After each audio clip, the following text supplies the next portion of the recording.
दोस्तों, परम ज्ञान की दुनिया में आपका स्वागत है। ये कौन दुर्भाग्यशाली व्यक्ति है जो इस घने अंधेरे वाली रात में यहां भटक रहा है? बूढ़ा संत बड़बड़ाता हुआ अपनी छोटी सी झोपड़ी से बाहर निकला और अपनी कमजोर आंखों को चौड़ा करके चारों तरफ देखने लगा, जैसे कोई गुमशुदा छाया तलाश रहा हो। लेकिन उसे कोई इंसान नजर नहीं आया। संत ने उस अनजान व्यक्ति को पुकारा, कौन है भाई? लेकिन जवाब में सिर्फ सन्नाटा गूंजा। आखिरकार वो झोपड़ी में लौटा, एक जलती हुई लकड़ी उठाई और बाहर आकर हर दिशा में उस दुर्भाग्यशाली को ढूंढने लगा, जो थोड़ी देर पहले कराहते हुए बेहोश होकर गिर पड़ा था। संत ने झाड़ियों के पास पड़े घायल युवक को देखा और कहा, पांव में फफोले, बालों में धूल, फटे कपड़े, शरीर पर घाव। लगता है भाग्य ने तुम्हें बहुत सताया है। शायद मौत की तलाश में यहां पहुंच गए हो। और ऐसे ही बड़बड़ाते हुए उसने कांपते हाथों से उस बेहोश और दुर्भाग्यशाली अनजान को उठाया, झोपड़ी में ले जाकर बोरी पर लेटाया। फिर जलती लकड़ियां उसके पास रखीं और मुंह खोलकर उसके गले में पानी की कुछ बूंदा टपकाईं।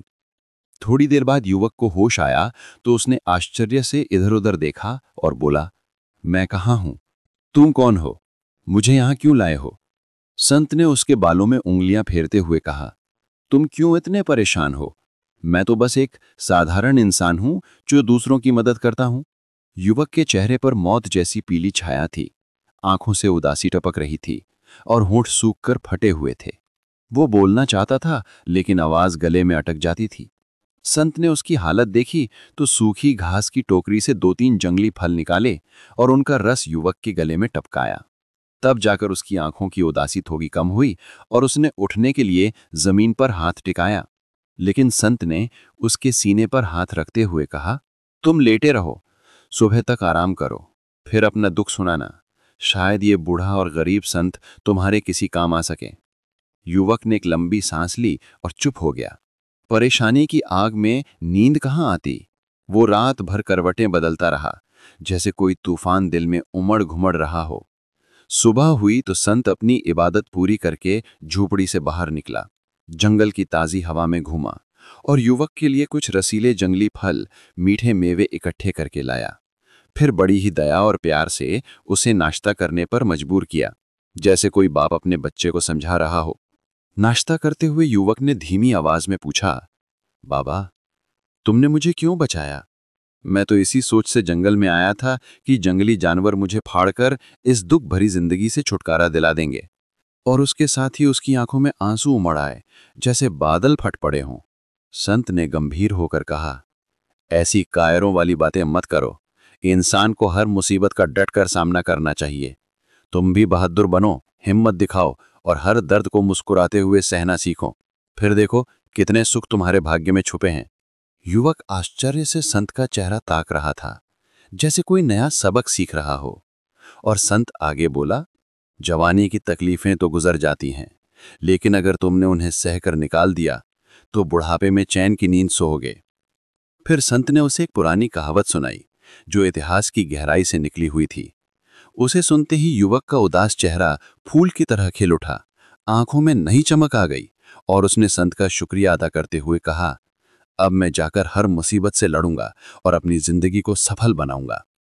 प्यारे दोस्तों, तो आइए हम आपको वो पूरा किस्सा सुनाते हैं। बरार देश का राजा भीम एक बहुत ही दिलेर, बहादुर, दानी और प्रजा की देखभाल करने वाला राजा था। उसकी वीरता की वजह से आसपास के सभी राजा महाराजा उससे डरते थे, इतना कि उसके डर से आपस में मिलजुल कर शांति से रहते थे।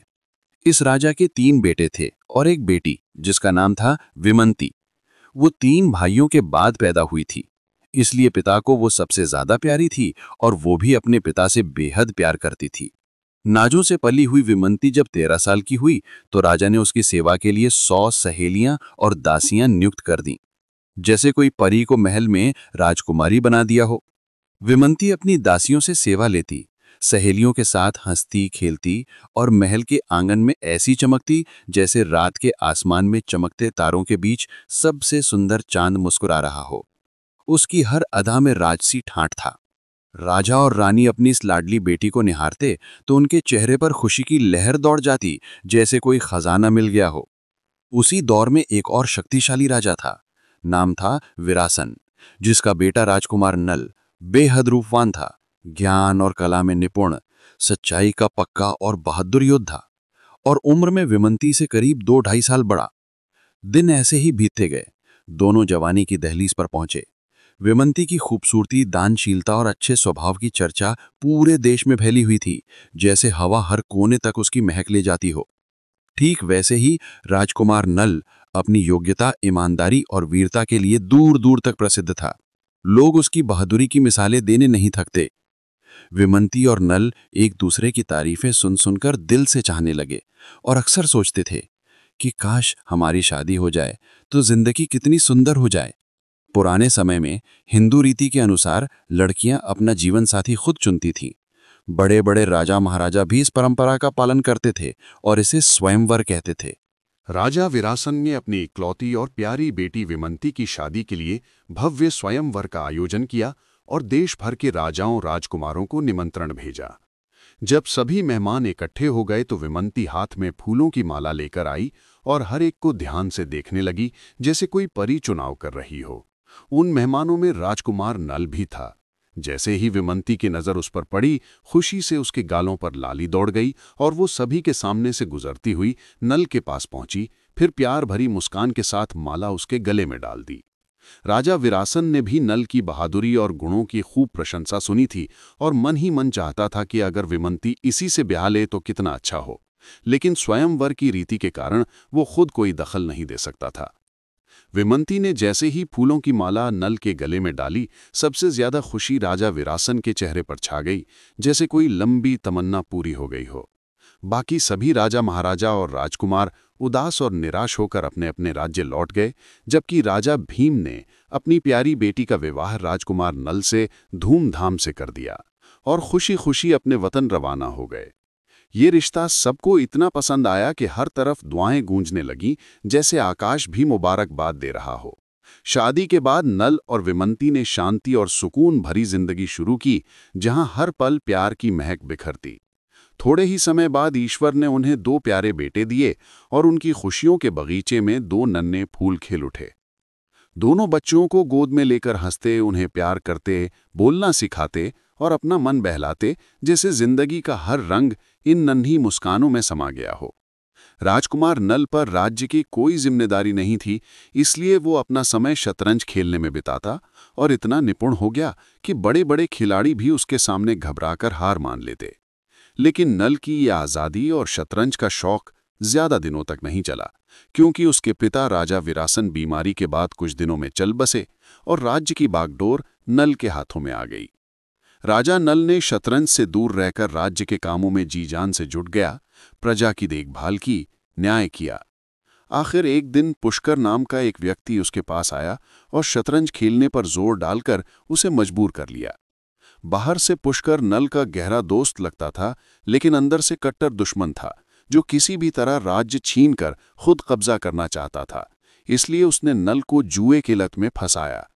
पुष्कर भी शतरंज का उस्ताद था, हर बाजी में नल को हरा देता और नल चिढ़कर खेल जारी रखता, जैसे कोई जुनून सवार हो गया हो। ऐसे ही कई महीने बीत गए। विमंती बहुत समझदार और दूरदर्शी रानी थी। वो नल को लगातार हारते देखकर डर जाती कि अगर यूं ही चलता रहा तो राज्य हाथ से ही टल जाएगा और फिर दुखों भरे दिन आएंगे। वो बार बार समझाती, जुआ छोड़ दो वरना पछतावा होगा। इधर बुद्धिमान और अनुभवी वजीर भी राजा को सलाह देते, महाराज ये खेल बंद कीजिए, राज्य की चिंता कीजिए। लेकिन राजा नल को जिद सवार थी कि जब तक एक बाजी भी नहीं जीत लेता, शतरंज की बिसात से हाथ नहीं उठाऊंगा, जैसे कोई आग दिल में सुलग रही हो। रानी विमंती ने एक दिन दरबार में सभी अमीरों और वजीरों को बुलाया और गंभीर स्वर में कहा, कोई उपाय सोचिए कि राजा इस जुए को रोक दें, वरना राज्य का खजाना खाली हो जाएगा और हम सब सड़कों पर भीख मांगते फिरेंगे, जैसे कोई स्वप्न टूटकर बिखर जाएगा। बड़े वजीर ने गहरी सोच में डूबकर जवाब दिया, रानी साहिबा, हम सब राजा को समझा समझा कर हार गए हैं, लेकिन वो अपनी हट के आगे किसी की नहीं सुनते। मुझे डर है कि हमारा राज्य किसी बड़ी मुसीबत में फंसने वाला है। मेरा सुझाव है कि दोनों बच्चों को उनके नाना के पास बरार भेज दीजिए, ताकि उनके कोमल दिलों को ये दुख ना सहना पड़े, जैसे नन्ही कौंपलें तूफान से बची रहें। एक अमीर ने आगे बढ़कर कहा, बच्चों के साथ आप भी चली जाएं तो बेहतर होगा। शायद आपके और बच्चों के खातिर राजा जुआ छोड़ दें और परिवार की याद उन्हें होश में लाए। विमंती की आंखें आंसुओं से भर्राई आवाज में बोलीं, बच्चों को भेजना ठीक है, लेकिन मैं कतई नहीं जाऊंगी। खुशी के दिनों में अपने पति के साथ रही तो मुसीबत के समय भी उसी के साथ कदम मिलाकर चलूंगी, जैसे सच्चा साथी छाया की तरह। आखिरकार रानी विमंती ने दोनों बच्चों को बरार रवाना कर दिया, लेकिन खुद राजा के पास डटी रहीं, जैसे कोई मजबूत पेड़ आंधी में भी न डगमगाए। राजा नल को इन सब बातों की खबर तक नहीं थी। वो पुष्कर के साथ जुए में डूबा हुआ था, जैसे कोई नशा उतरने का नाम न ले।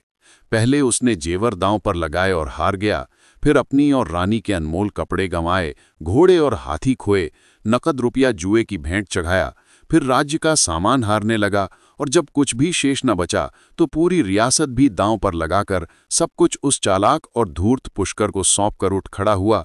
अब उसके पास एक कौड़ी भी नहीं बची थी। लेकिन क्रूर पुष्कर को तृप्ति नहीं हुई। वो हंसते हुए बोला, बस ऐसे उठ खड़े हुए? अभी और खेलो, बाजी बाकी है। राजा नल ने ठंडी सांस लेते हुए कहा, अब मेरे पास कुछ भी नहीं बचा जो तुम्हारे साथ दांव पर लगाऊं। वो धूर्त पुष्कर हंसते हुए बोला, प्यारे दोस्त, अभी भी तुम्हारे पास बहुत कुछ है। अपनी पत्नी विमंती को दांव पर लगा दो। नल के होशो हवास जैसे उड़ चुके थे, लेकिन ये बात सुनकर भी उसके दिल में आग भड़क उठी, खून खौलने लगा और जी में आया कि तलवार निकालकर एक बार में पुष्कर की गर्दन उड़ा दे, जैसे कोई शेर क्रोध में घुर्राए। लेकिन उसने गुस्से को पीकर रह गया, जैसे जहर का घूंट निगल लिया हो। नल की सारी हुकूमत खत्म हो चुकी थी। वो राजा से फकीर बन गया। उसने अपने कीमती वस्त्र उतार फेंके और साधारण कपड़े पहन लिए, जबकि रानी विमंती ने भी अपनी शाही पोशाक त्याग कर एक सादी साड़ी शरीर पर लपेट ली, जैसे राजसी वैभव का अंतिम विदाई हो। दोनों हसरत भरी निगाहों से महल की दीवारों, छतों और यादों को निहारते हुए बाहर निकल पड़े, जैसे कोई स्वप्न टूट कर बिखर गया हो। नल के करीबी रिश्तेदार और दोस्त विमंती की ये दयनीय हालत देखकर आंसू बहाने लगे। उनके साथ शहर की दीवार तक गए, जहां विदाई की उदासी हवा में घुली हुई थी। फिर नल और विमंती ने उन्हें सलाम किया और घनी जंगल में कदम रख दिया, जहां हर कदम पर अजनबीपन का साया था। जंगल में थोड़ी दूर चलने के बाद नल ने विमंती से कहा, विमंती, तुम जानती हो ना कि अब मेरे पास कुछ नहीं। यहां जंगली फल और घास खाकर गुजारा करना पड़ेगा, इसलिए बेहतर यही है कि तुम इस रास्ते चली जाओ और मुझे अकेला छोड़ दो। विमंती ने पूछा, ये रास्ता कहाँ जाता है? नल बोला, इस राह से तुम अपने पिता के पास पहुंच जाओगी, वहां आराम से रह सकोगी, जैसे पहले की जिंदगी लौट आए।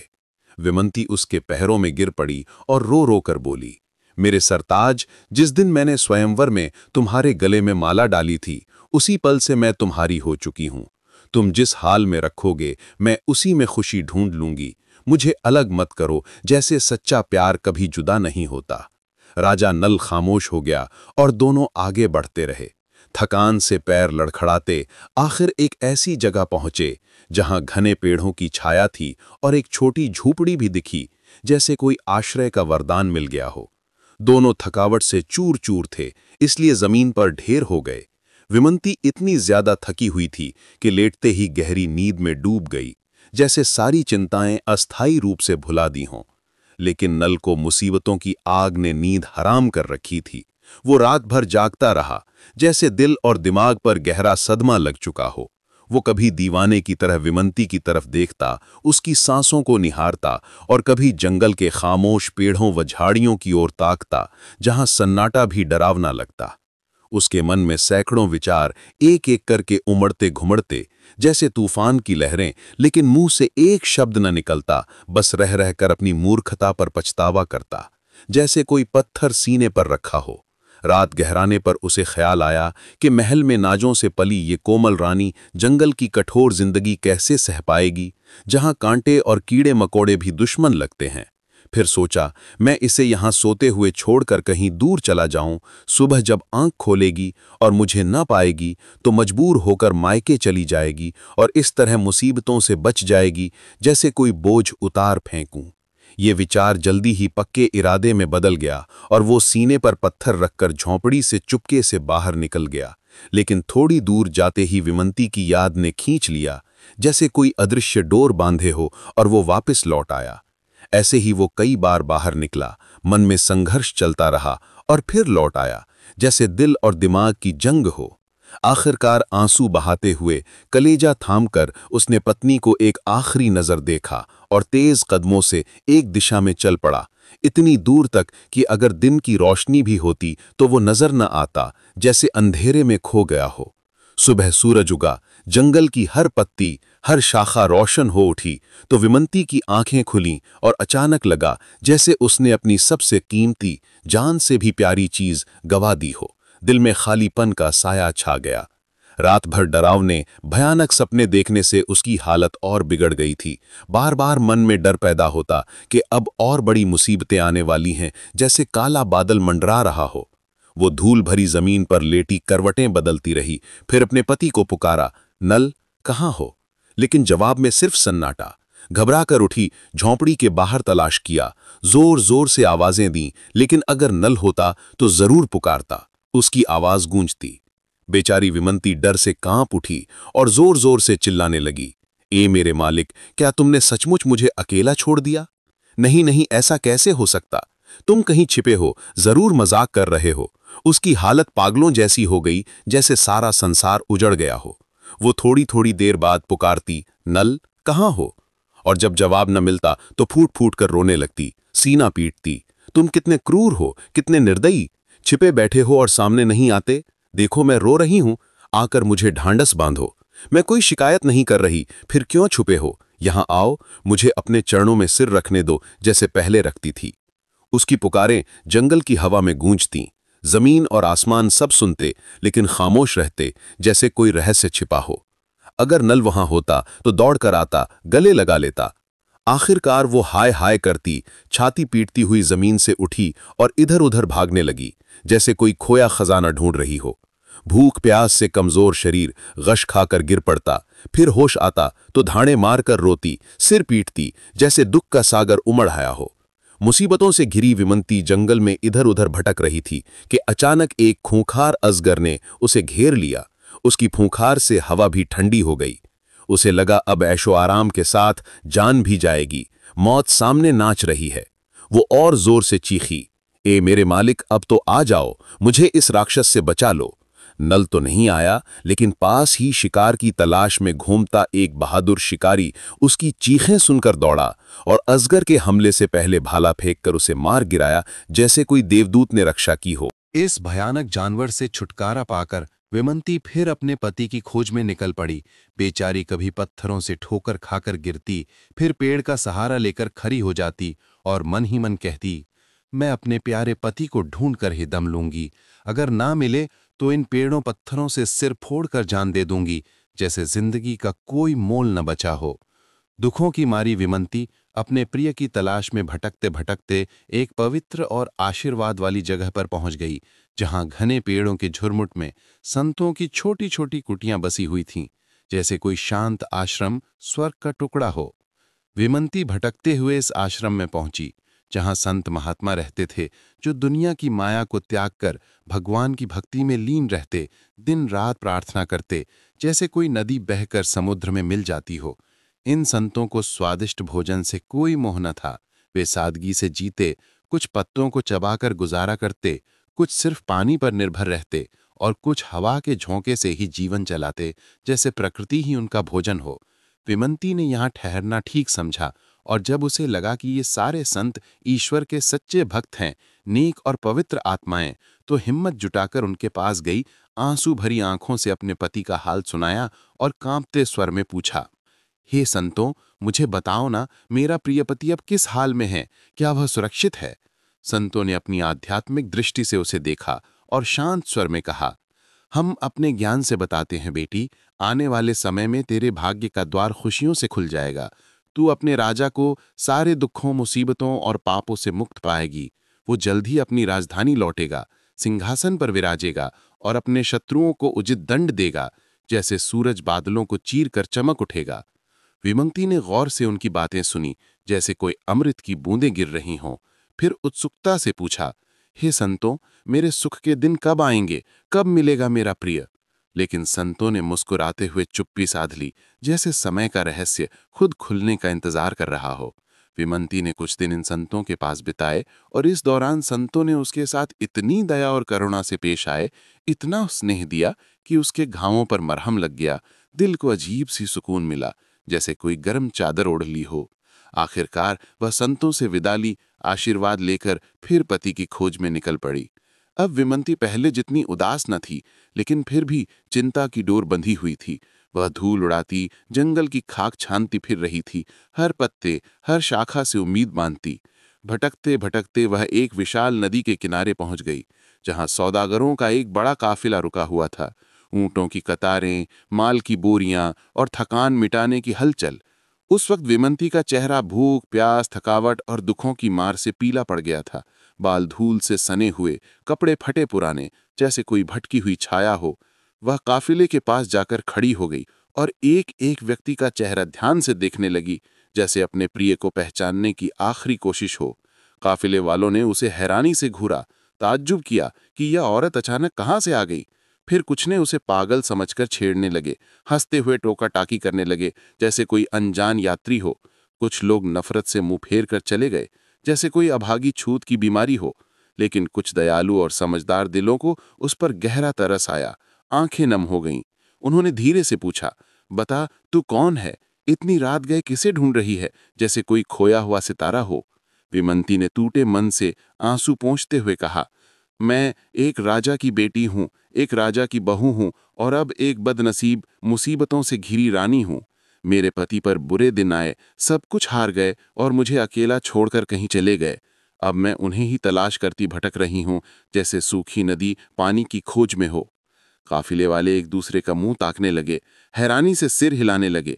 किसी के मुंह से बोल न निकला, जैसे कोई पुरानी कहानी जीवंत हो गई हो। आखिरकार सरदार को उसकी हालत पर दया आ गई। वह आगे बढ़कर बोला, बेचारी रानी, हमारा काफिला चेदस देश जा रहा है, जहां का राजा साहू है।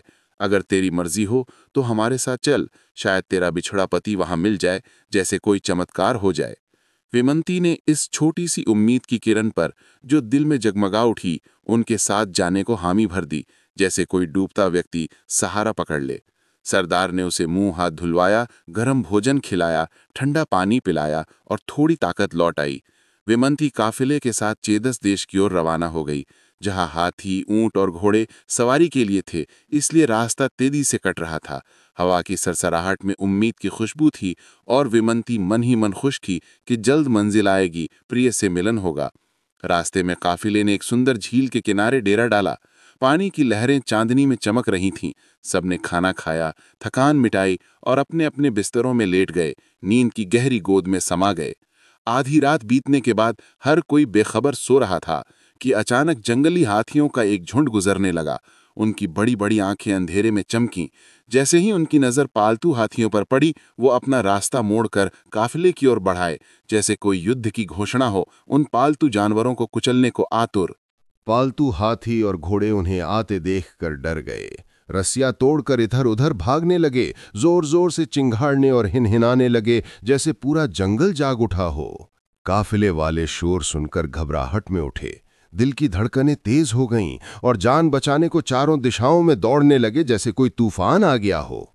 काफिले वाले जान बचाने के लिए इधर उधर छिपने की जगह ढूंढ रहे थे। दिल में मौत का खौफ समाया हुआ था, लेकिन पनाह के बजाय कोई हाथियों के विशाल पैरों तले कुचल गया। चीखें हवा में गूंजीं, कोई ठोकर खाकर गिरा तो जंगली हाथी ने सूंड से उठाकर दूर फेंक दिया, जैसे कोई खिलौना हो। इस अफरा तफरी में कई लोग जान गंवा बैठे, लाशें बिखर गईं, कई गंभीर रूप से घायल होकर कराहते रह गए, खून की धाराएं बहने लगीं। इधर कई घोड़े और ऊंट मारे गए, उनके शरीर बेजान पड़े थे। पालतू हाथी भी बुरी तरह जख्मी होकर चिंघाड़ रहे थे, जैसे पूरा काफिला युद्ध क्षेत्र बन गया हो। विमंती, जो गहरी नींद में बेखबर थी, इस भयानक शोर और गुस्से की आवाजों से चौंक कर उठी। दिल की धड़कनें जैसे मुंह को आ रही हों और घबराहट में एक दिशा में भागी, जैसे अंधेरे में कोई सहारा तलाश रही हो। संयोग से उसे एक सुरक्षित कोना मिल गया। घनी झाड़ियों के पीछे छिपकर सांस रोके बैठ गई, कांपती रही। जंगली हाथियों के झुंड के गुजर जाने के बाद काफिले के बचे हुए लोग एक जगह इकट्ठे हुए, चेहरे पर सदमे की लकीरें, और आपस में फुसफुसाने लगे। एक ने कहा, हमने रास्ते में देवता को चढ़ावा नहीं चढ़ाया, इसलिए ये आपदा हम पर टूट पड़ी, जैसे क्रोधित हो गए हों। दूसरा बोला, नहीं दोस्त, ये किस्मत का लिखा था, भाग्य ने हमें ये दंड दिया। तीसरा चिढ़कर कहने लगा, किस्मत की बातें छोड़ो, नदी किनारे जो औरत हमें मिली, जिस पर तरस खाकर साथ लिया, यही विपदा की जड़ है। वो दुखों और मुसीबतों से घिरी है, उसका भाग्य अंधकार में है और उसकी बदकिस्मती हम पर भी छा गई, जैसे छूत की बीमारी। सरदार ने गंभीर होकर कहा, सच है, एक सड़ी मछली पूरे तालाब को गंदा कर देती है। फिर सब एक स्वर में चिल्लाए, इस अभागी औरत को मार डालो, वरना और नहीं पता कौन कौन सी आफतें आएंगी, जैसे कोई शाप लग गया हो। विमंती छिपी हुई सब सुन रही थी। दिल में कंपी छा गई। जान का खतरा महसूस कर वो उसी जगह सिकुड़ी रही, सांस तक ना ली। काफिले वाले उसे चारों तरफ ढूंढते रहे, लेकिन वो ना मिली, जैसे जमीन खा गई हो। आखिरकार थक हार कर वे वहां से आगे बढ़ गए, सामान समेटकर। विमंती दबे पांव बाहर निकली, दिल की धड़कनें अभी भी तेज, और एक अनजान दिशा में चल पड़ी। अब वो फिर अकेली थी, ठोकरें खाती, गिरती पड़ती आगे बढ़ रही थी। पैरों में छाले पड़ गए थे। जब थकावट से चूर हो जाती तो किसी पेड़ तले ढेर हो जाती और फूट फूट कर रोते हुए कहती, हे खुदा, मुझे किस पाप की ये सजा मिल रही है, जैसे सारी दुनिया की मुसीबतें मेरे हिस्से आ गई हों।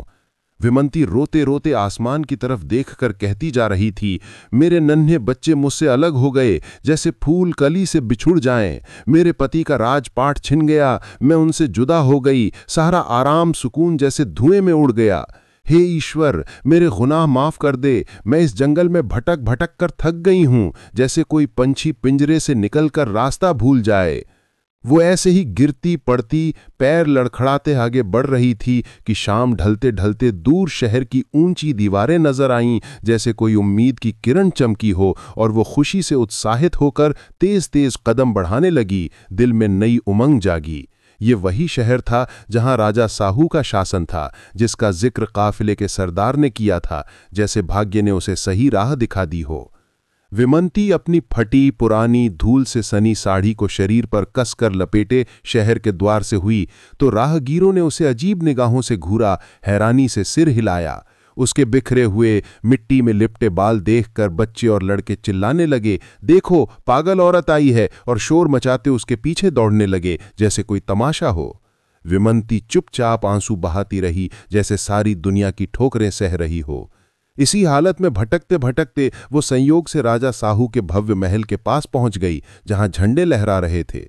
ऊपरी मंजिल से रानी ने उसे देखा, उसकी दयनीय दशा पर दिल पसीज गया, और उसने दासी को बुलाकर कहा, जाओ उस गरीब औरत को बुला कर लाओ, जैसे कोई बहन मदद मांग रही हो।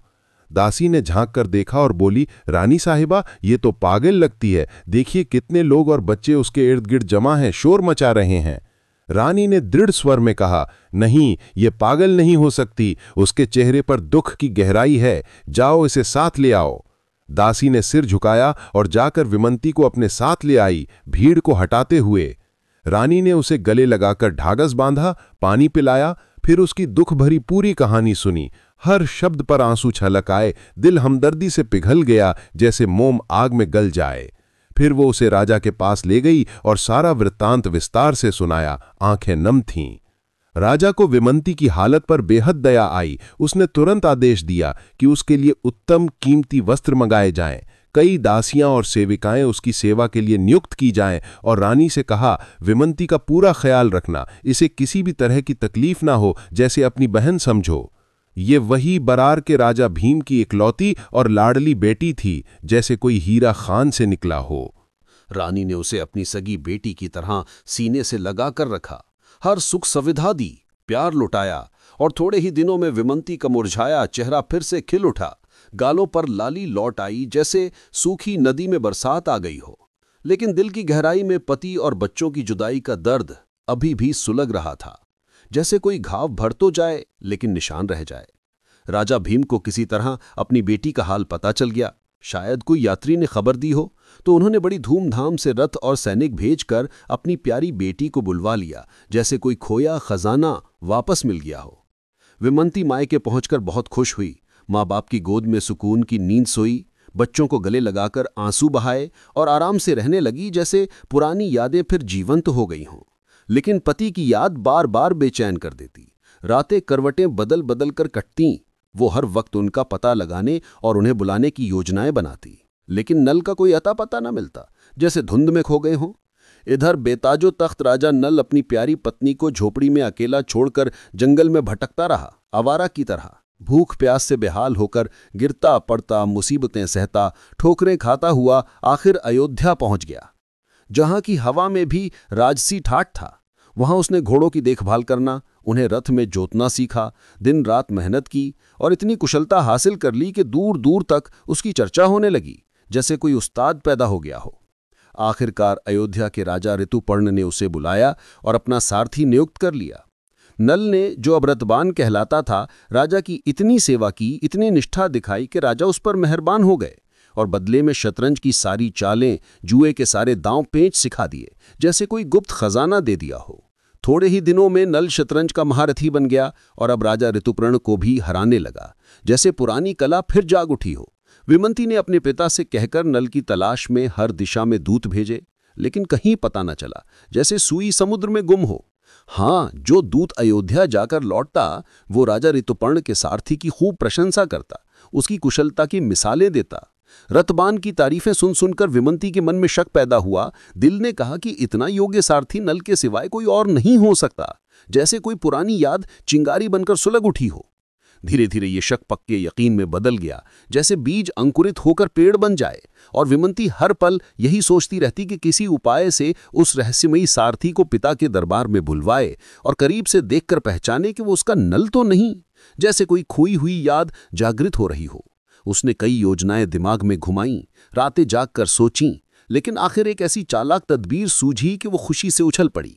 आंखें चमक उठीं, जैसे सूरज बादलों से निकला हो।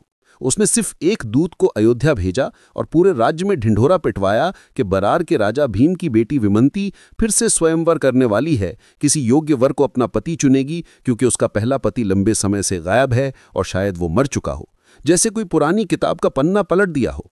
अयोध्या के राजा ऋतुपर्ण वर्षों से विमंती की सुंदरता, उसकी वफादारी और गुणों की प्रशंसा सुनते आ रहे थे, जैसे कानों में अमृत घुलता हो।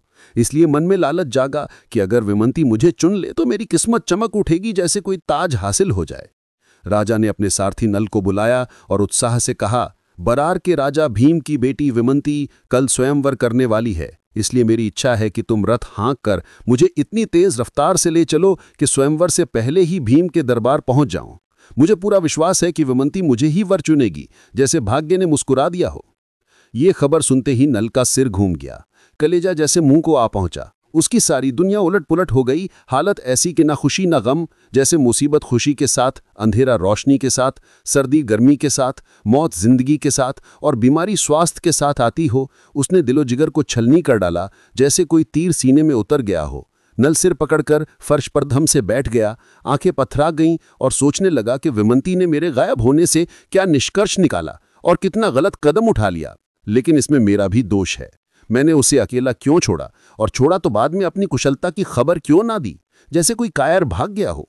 कभी वो विमंती को कोसता, कितनी जल्दी भूल गई, कभी खुद को डांटता, मेरी ही गलती है, मैंने विश्वास क्यों तोड़ा। आखिरकार अगले दिन सुबह सवेरे ही उसने रथ तैयार किया, घोड़ों को जोता, राजा ऋतुपर्ण को बिठाया और बरार के राज्य की ओर तेज रफ्तार से रवाना हो गया।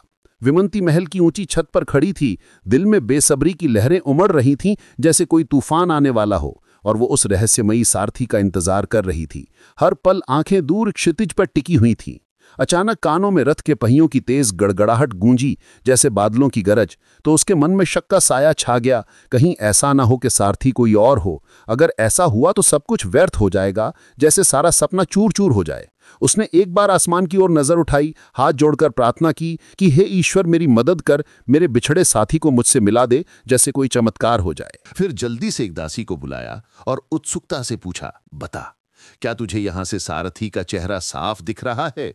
दासी ने रथ की दिशा में गौर से देखा, आंखें सिकोड़कर, और बोली, नहीं रानी साहिबा, इतनी दूर से तो कुछ साफ नहीं दिखता, सिर्फ धूल का गुबार नजर आ रहा है।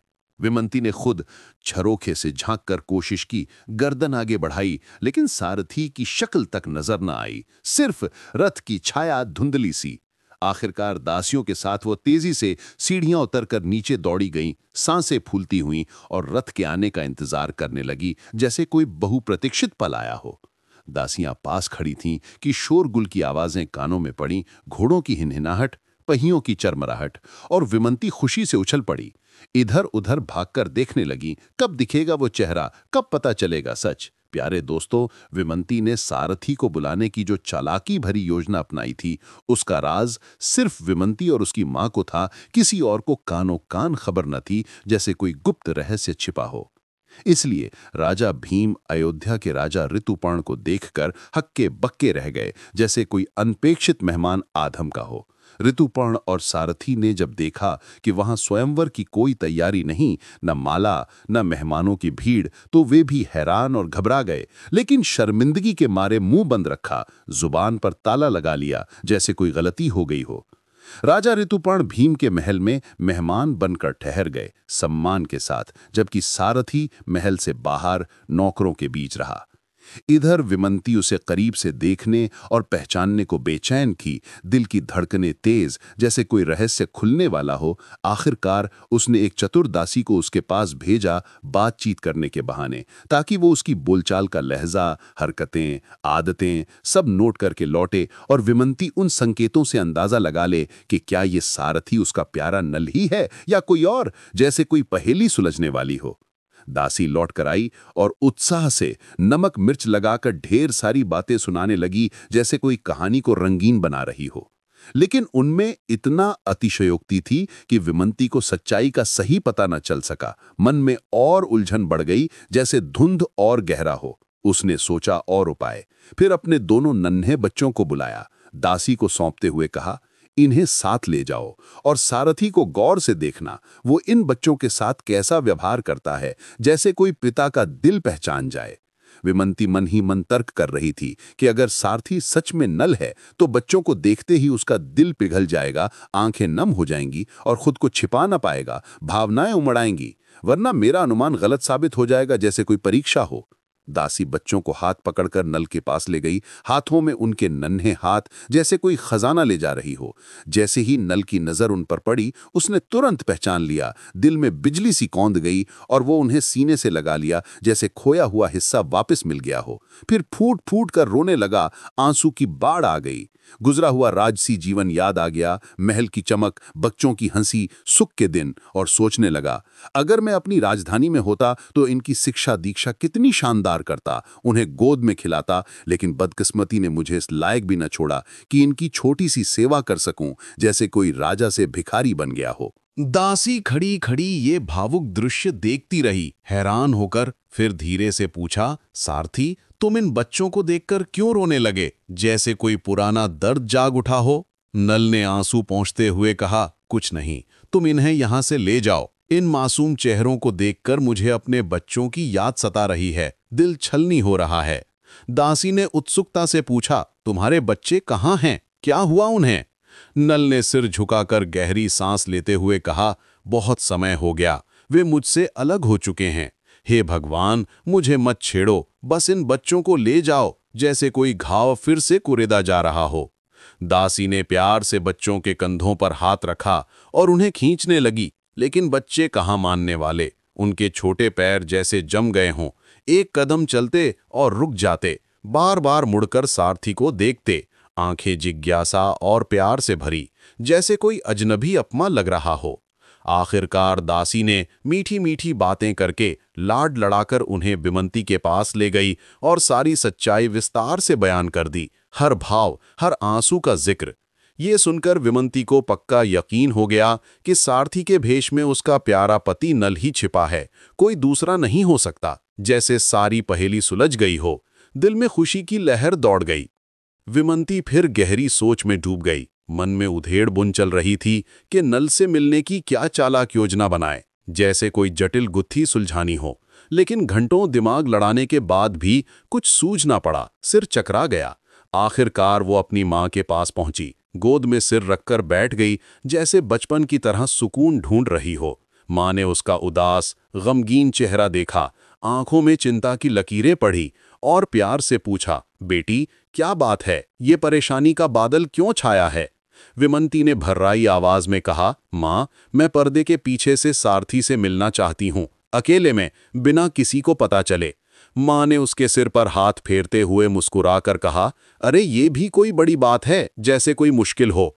फिर तुरंत आदेश दिया कि नल को महल में बुलाया जाए और उसे विमंती के कक्ष में पहुंचा दिया गया, जहां पर्दे की आड़ थी। दोनों ने एक दूसरे को गौर से निहारा, आंखों में पुरानी यादें कौंधी, लेकिन नल ने खुद को छिपाए रखा, सारथी का भेष न उतारा, जैसे कोई रहस्य बनाए रखना चाहता हो। आखिर विमंती आगे बढ़ी और कांपते स्वर में पूछा, क्या तुम मेरे पति नल तो नहीं? सारथी ने गंभीर होकर कहा, एक तरफ तुम नल को मरा समझकर दोबारा स्वयंवर कर रही हो और दूसरी तरफ मुझे जिंदा समझती हो। आखिर ये क्या रहस्य है, क्या खेल है? इस जवाब से विमंती सब समझ गई कि वो स्वयंवर की झूठी अफवाह सुनकर नाराज है, दिल में ठेस लगी है, इसलिए खुद को प्रकट नहीं कर रहा, जैसे कोई गुस्सा सुलग रहा हो। फिर उसने पूरी सच्चाई खोलकर बताई, प्यार भरी दलीलें दी, आंसू बहाकर यकीन दिलाया कि वो सिर्फ उसी की है, किसी और की नहीं हो सकती, जैसे सच्चा प्यार कभी नहीं बदलता।